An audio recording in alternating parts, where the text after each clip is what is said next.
The phone started ringing at exactly 3:07 a.m. Ethan Cole didn't wake up right away, not fully. At first, it blended into his dream, some distant echo he couldn't quite place. But then it kept going, sharp, insistent, wrong for the middle of the night. His eyes snapped open. For a second, panic hit him without reason. The kind that comes when something deep inside already knows, this isn't normal. Beside him, the other half of the bed was empty, just like it had been for 3 years. The phone kept ringing. Ethan reached for it, his hand clumsy with sleep, his heart already starting to pound. Unknown number. He almost ignored it. Almost. Hello? His voice came out rough, cautious. There was a pause on the other end. Then a woman spoke, her tone urgent, professional, but not calm. Is this Ethan Cole? Yes. Who is this? I'm calling from St. Mary's Medical Center. I'm sorry to wake you, but... She hesitated, like she was choosing her words carefully. Your ex-wife, Lila. She's in surgery. Everything inside him went still. Not shock, not yet. Just silence. What? He whispered. She was brought in about an hour ago. It's serious.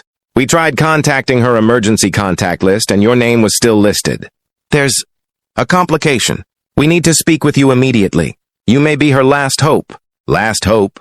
The words didn't make sense. Ethan sat up slowly, running a hand through his hair, trying to process what he was hearing. Lila, surgery, emergency contact. 3 years. 3 years since the divorce papers were signed. 3 years since they'd gone from sharing a life to exchanging stiff, polite messages about their daughter, Mia. 3 years since she stopped being his person. What happened? He asked, his voice tighter now. Internal bleeding following a car accident, the nurse said. But that's not the main issue. She's lost a significant amount of blood, and her blood type is extremely rare. We're struggling to find a compatible donor in time. Ethan frowned. What does that have to do with me? Another pause. Then gently, you're a match, Mr. Cole. His breath caught. The room suddenly felt smaller. You're saying she needs my blood? Yes, and soon. We've already run your old medical records from when you were listed as a spouse. You're one of the very few viable matches we have access to right now. Ethan closed his eyes. This couldn't be real. Not Lila. Not like this. He swallowed hard. I'll be there. He didn't remember getting dressed. Didn't remember grabbing his keys. The drive to the hospital felt like a blur of red lights and empty roads, his mind racing faster than the car. Images kept flashing through his head. Lila laughing in their kitchen. Lila holding Mia as a baby. Lila standing in the doorway the night everything fell apart. Their last real conversation. You stopped choosing us, Ethan, she had said, her voice shaking. I can't keep begging you to show up. I'm trying, he had argued. No, she whispered. You're surviving. That's not the same thing. And just like that, they had unraveled. Not because they stopped loving each other, but because life had worn them down in ways they didn't know how to fix. By the time Ethan reached the hospital, his hands were trembling. A nurse was waiting for him at the entrance, already looking for him. Mr. Cole? He nodded. Thank you for coming. Please, this way. They moved quickly through bright, sterile hallways that smelled like antiseptic and urgency. Is she?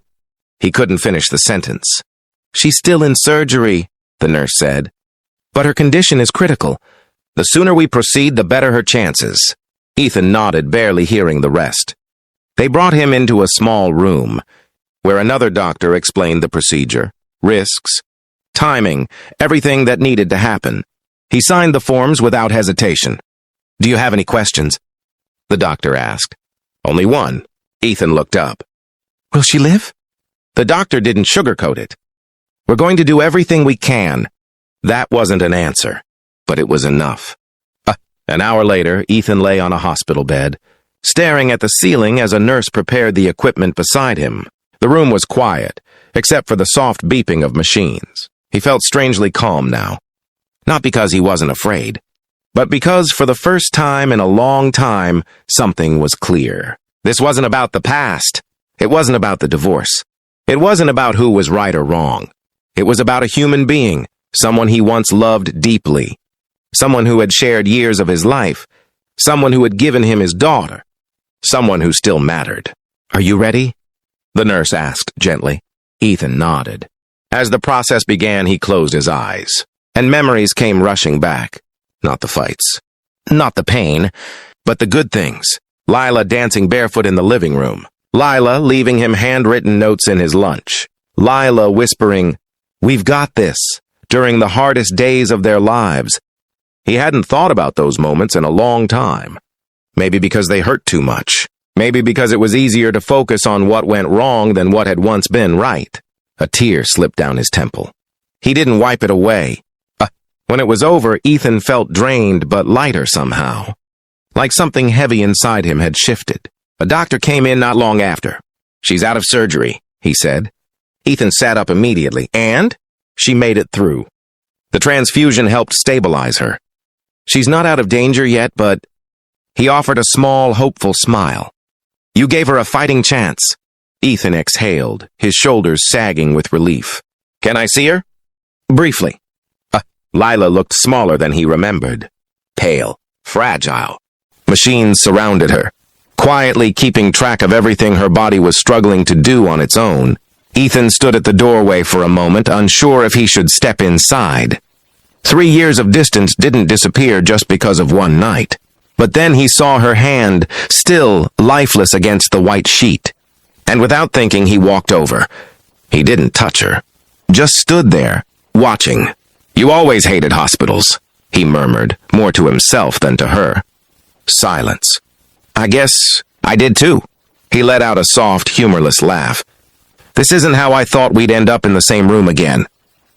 Still nothing, but somehow it didn't feel empty. It felt unfinished. "I don't know if you can hear me," he continued quietly.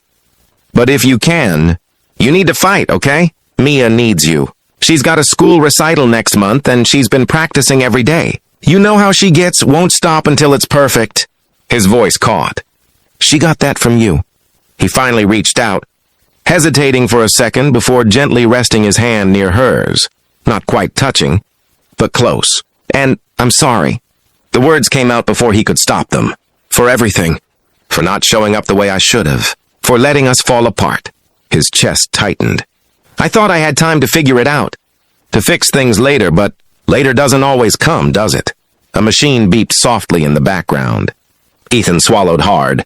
"So you don't get to leave yet," he said, his voice firmer now. "Not like this. Not without a fight." For a moment, nothing changed. Then, a faint movement. Ethan froze. Her fingers twitched. He leaned closer, his heart pounding. "Lila?" Her eyelids fluttered just slightly. Not fully awake. Not conscious. But there. Alive. The next few days passed in a blur. Ethan stayed. Not because anyone asked him to, but because he couldn't walk away. He updated Mia, carefully choosing his words, promising her that her mom was getting better. He sat through long hours in the hospital, watching, waiting, hoping, and slowly Lila improved. By the time she finally woke up for real, the world felt different. She blinked against the light, her gaze unfocused at first. Then it landed on him. "Ethan," sitting beside her. For a second, confusion flickered across her face. Then recognition. "Ethan?" Her voice was weak, barely more than a whisper. He leaned forward immediately. "Hey." She stared at him, trying to piece things together. "What are you doing here?" He hesitated, then gave a small, gentle smile. "You called me," he said. "Well, not exactly, but you kind of did." Her brow furrowed slightly. Then the memories started coming back. The accident, the pain, the darkness.